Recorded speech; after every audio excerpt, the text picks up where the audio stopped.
to keep this review shorter. I think this documentary does a really good job at exploring the legacy and the influence of Carol Doda. If you guys are unfamiliar with the name Carol Doda, like I was heading into this documentary, essentially she was a revolutionary topless dancer, go-go dancer from the early to mid 60s, and she formed a entire long-spanning career. And I think what this documentary does really well is that it is able to not only show Carol as a vulnerable film subject in this documentary, showing the good, the bad, and the ugly, but also at the same time, it also circles around and has context to showcase what life was like around her, what the environment was, how what the sexual revolution pre what we mainly know about it towards the end of the 60s, and how influential it was. I think this documentary showcases really in depthly the influence that she had, and I feel like it's very timely for what we're facing now, the conversations around sex and how it's politicized. I think that not much has changed in some ways in the last 60 years since Doda really kind of put this conversation on the map. I highly recommend this film to anybody that is even slightly interested in just fascinating people that you don't know about, weird bits of history. But also, I think this brings a conversation of specifically about how sex affects mental health and how politics get involved and how it becomes messy and there's rebellion, and it's just a beautiful film from start to finish. So I'm gonna go ahead and give this one a 4 out of 5. I think it's really strong across the board. You guys can check it out for yourselves beginning March 22nd in Los Angeles, and then it'll trickle out into more markets beginning March 29th. Now I got a chance to sit down with the directors behind this film, and you guys are going to check it out right now. What's going on? I'm here with the directors behind this film, Marlo and Jonathan. And how are you guys doing today? Hi, Feeling Chad. great. Good. How are you? I'm good. I gotta ask right off the bat, what particularly for someone in my generation, the name Carol Doda doesn't mean a whole lot, and I learned an extraordinary amount from watching this documentary. Um, I loved this documentary, by the way, so kudos, congratulations on it.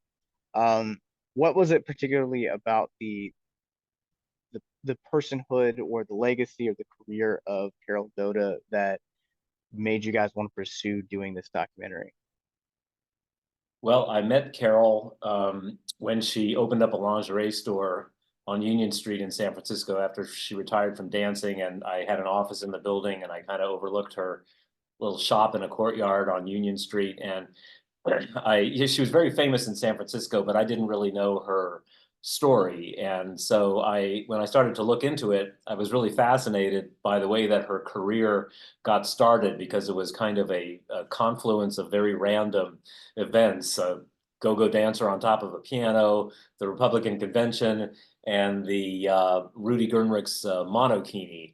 And I just found that fascinating. And I got to know Carol, and we became friends, and I started to talk to her about doing a movie about her life. This was in the late '90s, and she was receptive, and so I spent a couple of months kind of following her around on various gigs. She sang in a little small jazz combo. She had public appearances and master of ceremonies type gigs, and we got pretty close to doing a deal, but ultimately the project didn't happen at that time. But I just thought it was an amazing story, and I just kind of put the project in a drawer. And 20 years later, I started working with Marlo on a different project, and she found it in the drawer, and the rest is history.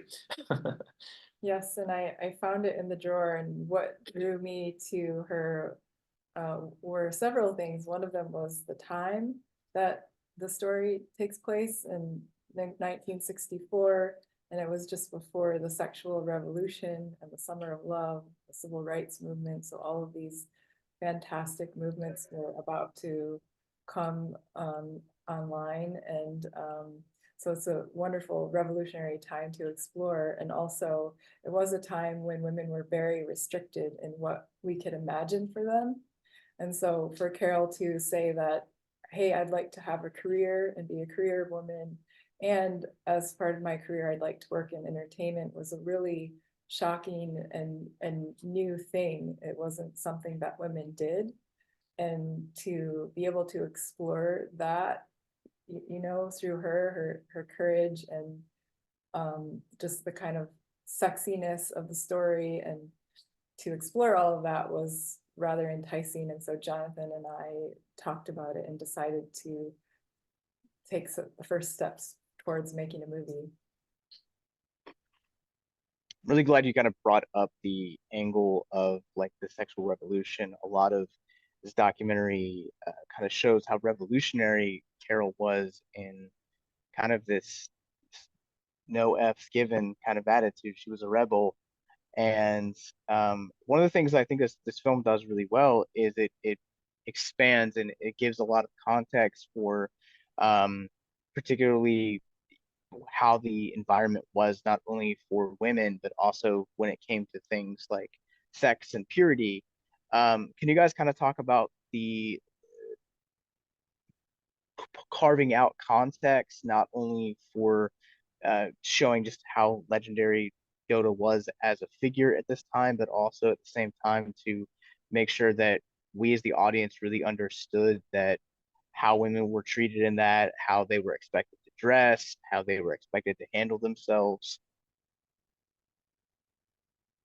Well, I think about the help wanted section in a newspaper. So back then, if there was a help wanted section and it identified, it said help wanted women, help wanted men. And so if you're trying to, your opportunities as a woman in those days, I mean, you know, you could work in an office as a receptionist or a secretary, you know, you could be a school teacher, but it was pretty limiting. And especially coming from the background that Carol came from, and with this drive to be a nightclub entertainer, she really had a lot of courage, and she had a lot of drive, and it was you know, it was just really great to be able to you know, show that that side of her reputation. Not sure I answered that question. Yeah, I don't have anything to add. No, that's fine. One of the things that this film also deals with is, once it's kind of established and set up that Carol is kind of this sensation, especially at the Condor, it's you know, you guys kind of explore like other nightclubs that essentially had very similar acts. Was there like a long research process? Like, did you guys just kind of keep it to like one area when you guys were looking at other uh, nightclub acts like Carol in that day and age? Well, we knew that we wanted Carol to focus on Carol and to have her be the anchor to the story. We did slightly look into how this might have rippled out nationally, but we realized that's just too much, and that the story really has more power if we stay in San Francisco. Yeah, I don't know. I mean, obviously we cover other performers. So one of our main stars is Judy Mamu, and she's the one who danced with snakes and monkeys, and was also getting the silicone injections at the same time as Carol. But there was something about this, you know, this is really on Broadway Street in San Francisco. You're talking about like a 2-block section, and there were, you know, what, 15, 20 nightclubs, music clubs, jazz clubs, and then, you know, these, you know, clubs with adult performers, strippers, however you want to refer to them.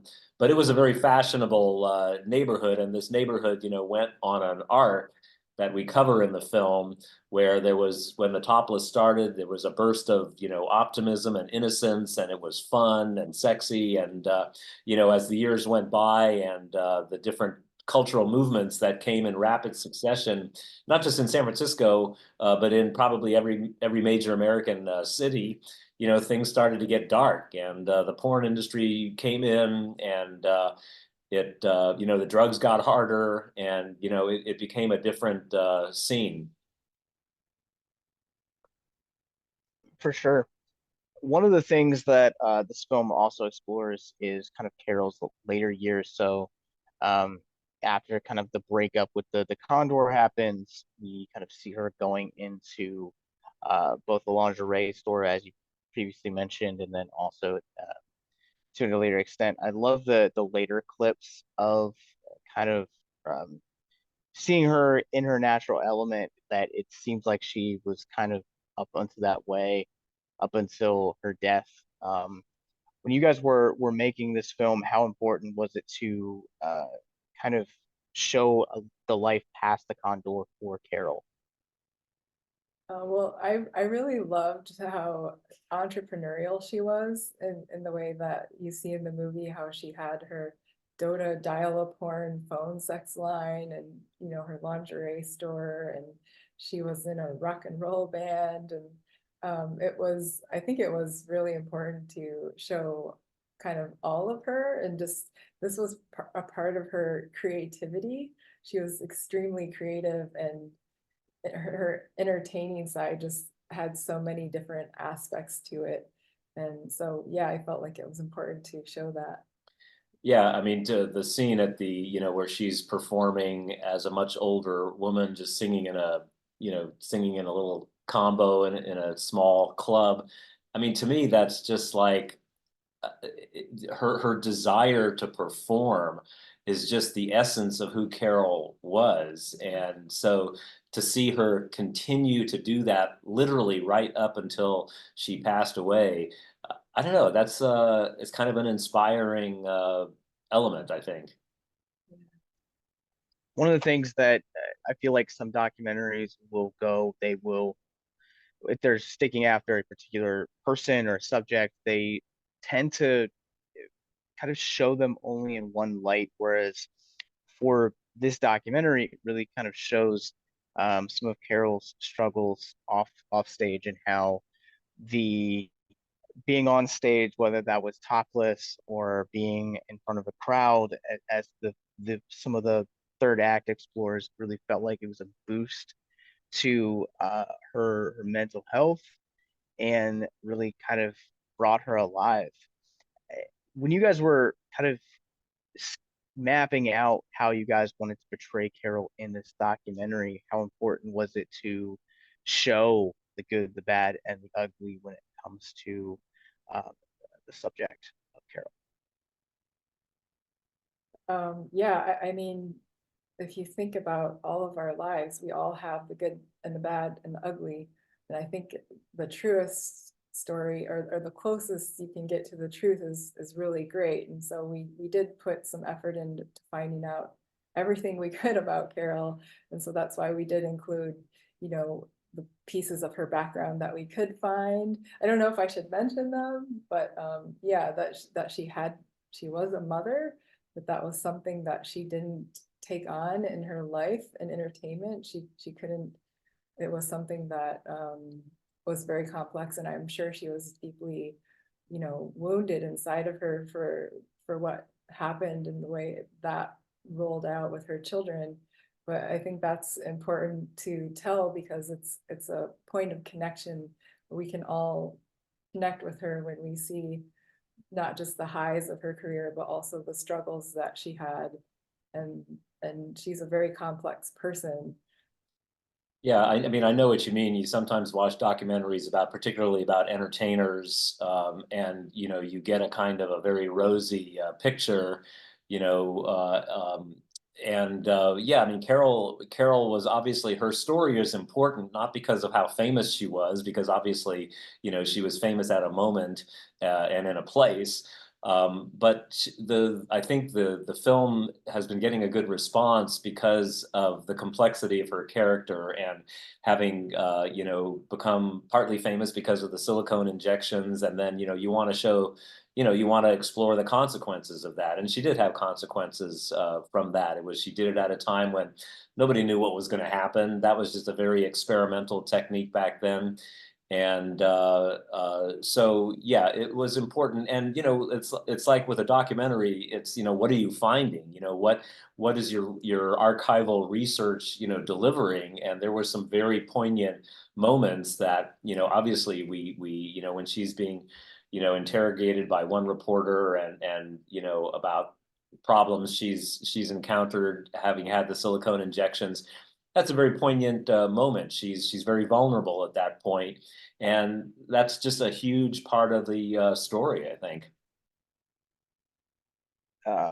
So I guess my last question for you guys would be in terms of, you know, for people like that would be my generation or even in Carol's generation as well. What are you guys hoping that this kind of brings to the conversation of modern day, I guess like sex politics, because it seems like unfortunately sex is still something that is politicized, whereas Carol really kind of pushed back against that.